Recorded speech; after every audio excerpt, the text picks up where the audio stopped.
네, 오늘 설교 제목은 새롭게 시작하는 믿음이라는 제목으로 말씀을 소개하겠습니다. 부활절을 이제 막 지내고 이제 오순절 성령 강림 때까지 이제 50일의 기간을 우리는 기쁨의 50일이라 이렇게 표현을 합니다. 이 기간에 모든 성도님들에게 부활 생명의 역사가 함께 충만하시기를 예수 그리스도의 이름으로 축원드립니다. 부활하신 예수님을 만나면 사람은 변하게 되어 있습니다. 그렇지만 예수님의 계획은 그 예수님의 부활을 전하는 것만이 아니었다는 것이죠. 부활하신 예수님을 목격한 제자들은 사실 엄청난 충격을 받았지만 예루살렘은 여전히 조용했습니다.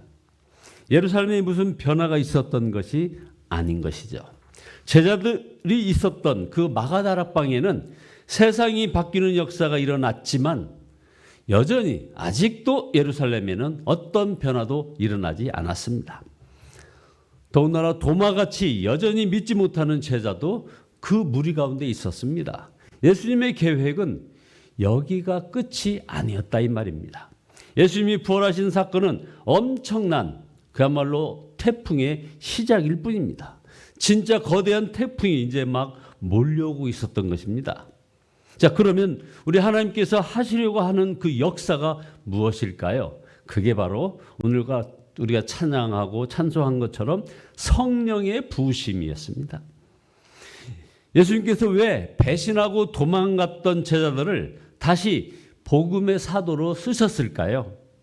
예수님이 십자가에 달려 죽으실 때 그것이 무섭다고 도망갔던 그 나약한 제자들을 예수님은 어떻게 다시 사도로 쓰실 수 있겠느냐 이 말입니다. 우리 같으면 배신한 사람 다시 쓸 수 있겠습니까? 그러나 예수님께서는 실패자를 쓰시는 완전한 계획이 있으셨습니다. 예수님의 계획은 바로 성령님이었습니다.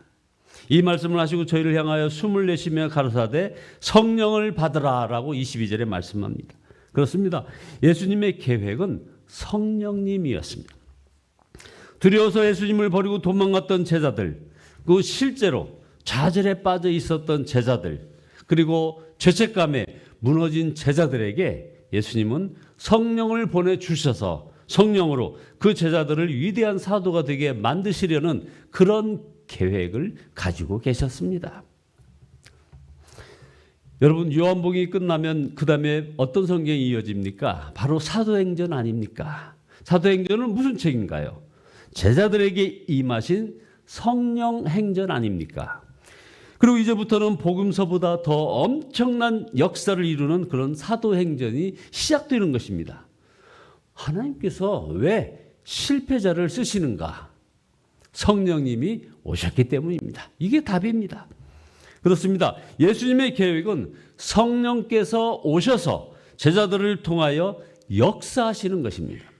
제자들이 할 일은 바로 그 성령께 순종하는 것이었습니다. 이런 점에서 볼 때 사실 제자들은 너무나 준비된 사람들이었습니다.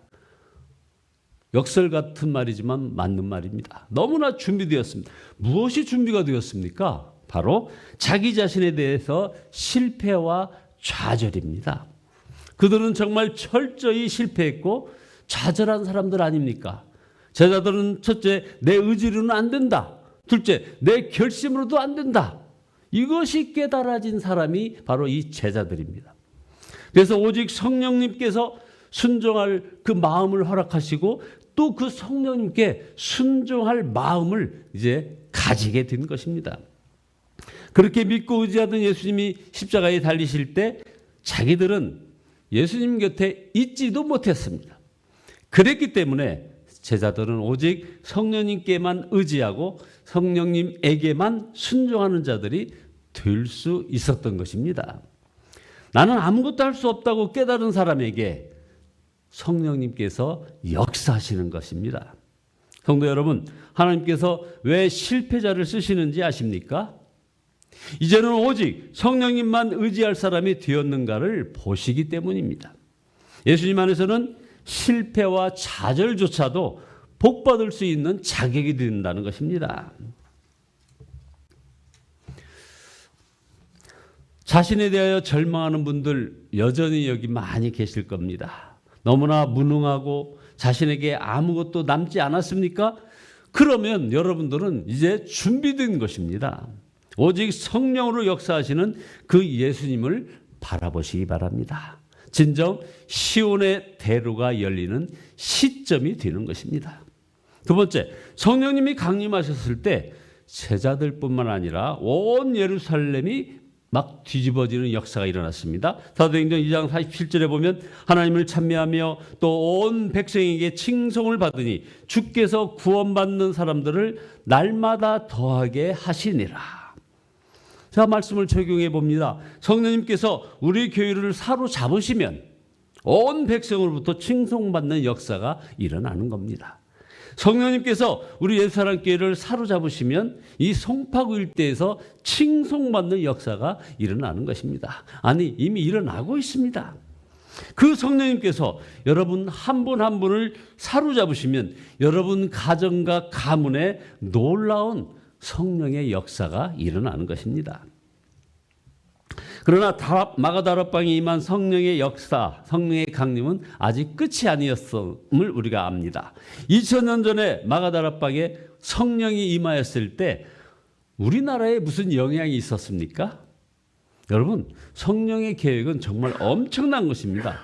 예루살렘은 들끓었지만 전 세계는 여전히 조용했습니다. 요엘 선지자에게 주신 하나님의 예언은 아직 이루어지지 않았던 것이죠.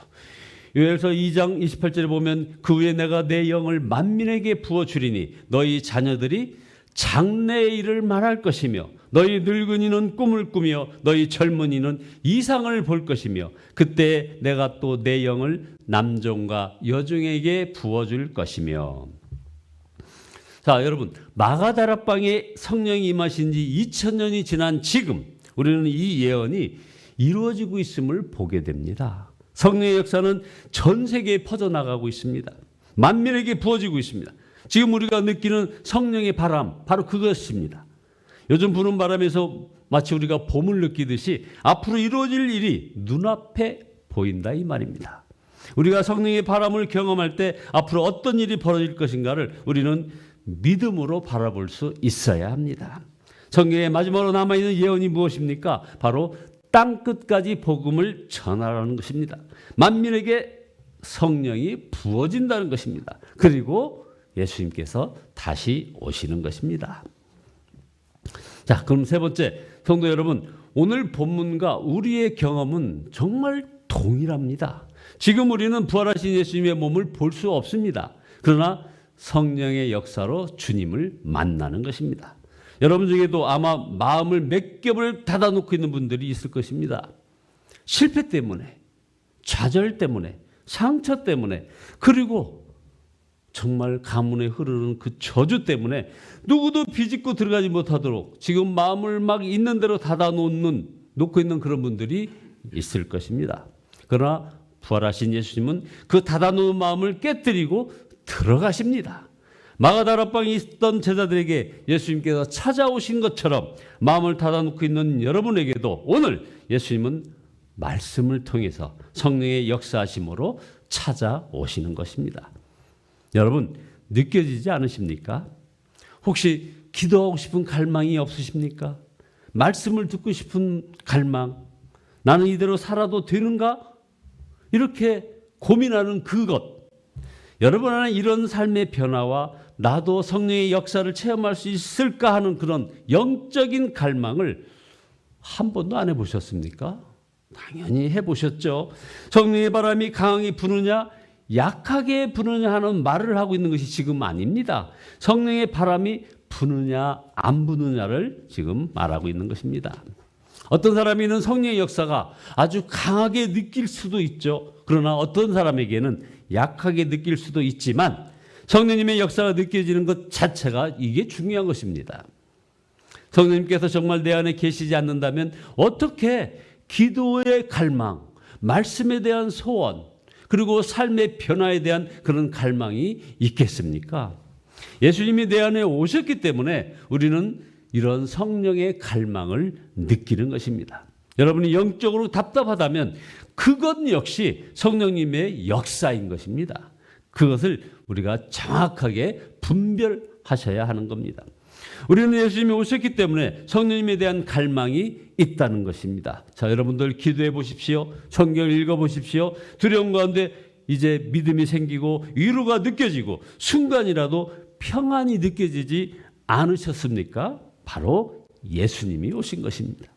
제게 오세요, 저를 만나주세요 하고 기도만 하지 말고 이제 그렇게 은근히 은밀하게 잠잠히 오신 그 성령 예수님, 그 예수님을 통해 우리는 감사합니다 주님, 환영합니다 주님 이렇게 하시기를 바랍니다. 우리가 부활하신 예수님이 나와 함께 하심을 깨닫는 그 순간 성령님께서 이제 나에게도 역사하시는구나, 성령의 바람을 인식하는 순간 강력한 성령의 역사는 이제 시작된 것입니다. 성령의 바람을 느끼신다면 여러분은 이제 은혜의 강가에 서 있다는 것입니다. 태풍이 불어오는 그 길목에 서 있는 것입니다. 답답함도 성령의 바람입니다. 갈급함은 더욱 성령의 바람입니다. 부활하신 예수님을 모시고 사는 성도들에게 인생의 끝이라고 말하는 순간이 바로 새로운 인생의 시작이라는 겁니다. 죽음의 세력은, 사탄은 우리로 하여금 끝장났어라고 말하지만 부활의 주님은 야, 이제 새로운 시작이다라고 말씀하시는 것입니다. 결론입니다. 성도 여러분, 영적으로 답답하다고 낙심하지도 두려워하지도 마시기를 바랍니다. 지금 우리에게는 엄청난 하나님의 역사가 다가오고 있습니다. 아마 상상도 못할 것입니다. 듣기는 했지만 그것이 실제로 어떤 것인지 마음에 그려보지도 못한 그런 하나님의 역사, 온 세계 열방 가운데 부으시는 하나님의 놀라운 그런 부흥의 역사가 정말 태풍이 불어오는 같이, 그 태풍이 불어오기 직전처럼 그런 역사가 지금 오고 있는 것입니다. 지금 하나님께서 우리 가운데 그렇게 역사하십니다. 사랑하는 성도 여러분, 지금 현재 여러분의 삶에 절망하고 있습니까? 그리고 영적으로 너무 답답합니까? 소문은 들었는데 내게는 뭔가 잡히는 실체가 없습니까? 그렇다면 정말 부활하신 예수님께서 내 심령에 오시기는 했는지를 먼저 확인해 보시기 바랍니다. 내게도 성령의 역사하심이 있다고 느껴지신다면 내게도 성령의 바람이 부는 것이 사실이라고 자각이 되신다면 이제 주님 앞에 나가 기도하시기 바랍니다. 여러분, 인생의 끝이 놀라운 삶의 시작으로 전환되는 그런 성령의 만져주심이 함께 하시는 성도들 모두 되시기를 예수 그리스도의 이름으로 축원드립니다. 기도하시겠습니다. 전능하신 주님을 찬양하고 회개하며 십자가 사랑 감사합니다. 성령의 역사하시는 그 부활의 주님, 저에게 압도하는 능력으로 임하여 주시옵소서. 인생의 끝이 놀라운 삶의 시작이 됨을 감사합니다. 주님, 제 삶을 주님 손에 맡깁니다. 지금도 저를 만나주시는 부활하신 주님, 실패와 좌절, 낙심, 두려움 속에 있는 저희를 성령의 권능으로 일으켜 주시옵소서. 예수 그리스도의 이름으로 기도드리옵나이다. 아멘. 195장입니다.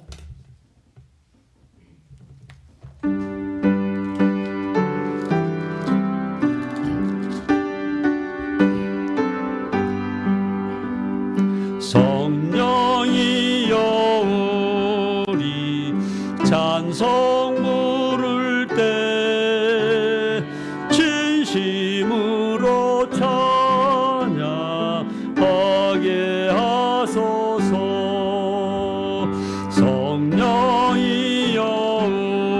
우리 기도 드릴 때 우리 곁에 일러주소서. 성령이여 우리 성경 읽을 때 그 성에서 빛을 보게 하소서. 성령이여 우리 전도할 때에 지혜로운 말씀 주시옵소서. 성령이여 우리 겸손해져서